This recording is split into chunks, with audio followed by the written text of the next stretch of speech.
Apa yang dirasain para ibu saat melahirkan? Sakit? Perih? Ya, awalnya mereka akan ngerasain kram di perut, celananya lalu basah, dan leher rahimnya kebuka. Terus setelah ke rumah sakit dan harus mendorong berkali-kali, akhirnya seorang bayi yang lucu lahir ke dunia. Pengalaman melahirkan emang bisa beda-beda, tapi yang mungkin kita nggak sadar, melahirkan cuma sebagian kecil dari perjalanan seorang ibu yang sedang mengandung. Gimana ceritanya?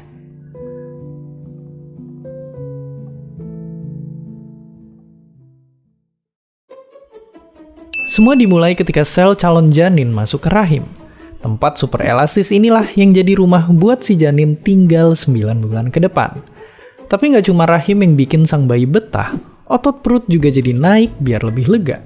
Kapasitas paru-paru ningkat buat ngasih oksigen, dan detak jantung serta aliran darah jadi lebih cepat buat ngasih nutrisi. Sistem imun juga ketambahan kerjaan buat ngelindungin si bayi dari penyakit. Bisa dibilang, semua bagian tubuh ibu nyesuaiin diri buat ditempatin sama sang anggota keluarga baru. Tapi walaupun udah kayak pelindung, nyatanya ada kondisi ketika tubuh sang ibu justru ngebahayain sang bayi. Kondisi apa itu?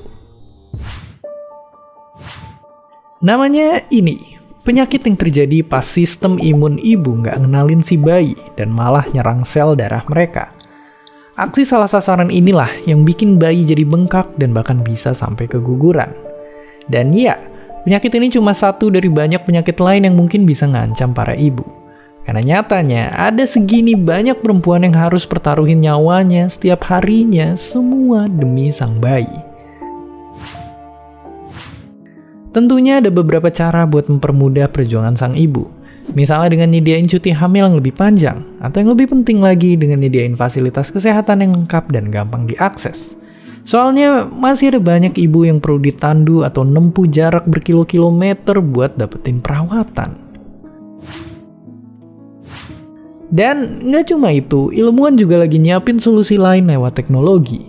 Ya, contohnya lewat rahim buatan. Dari penelitian ini, para ilmuwan jadi bisa ngembangin cara buat bantu bayi prematur yang rentan kena penyakit biar tumbuh sehat. Atau buat ngembangin organ transplantasi yang aman. Dan kalau udah ada, rahim buatan jadi bisa bikin perempuan punya beberapa pilihan. Semoga ini jadi kabar baik buat para ibu di luar sana. Ya, ibu kita mungkin bukan orang paling pintar atau paling hebat. Tapi sehebat apapun kita nantinya, pada suatu masa kita pernah begitu kecil dan tak berdaya. Dan di segala ancaman yang datang, hanya ada mereka, para ibu yang hanya memberi dan tak harap kembali. Karena merekalah sang surya yang selalu menyinari dunia. Jadi jangan lupa peluk ibu kita.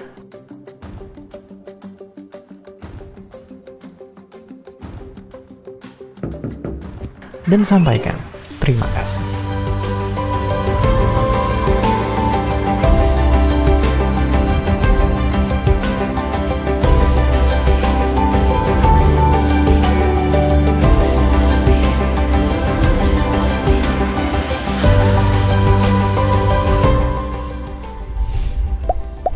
Terima kasih udah nonton Kok Bisa? Punya pertanyaan lagi? Tulis aja di kolom komentar di bawah.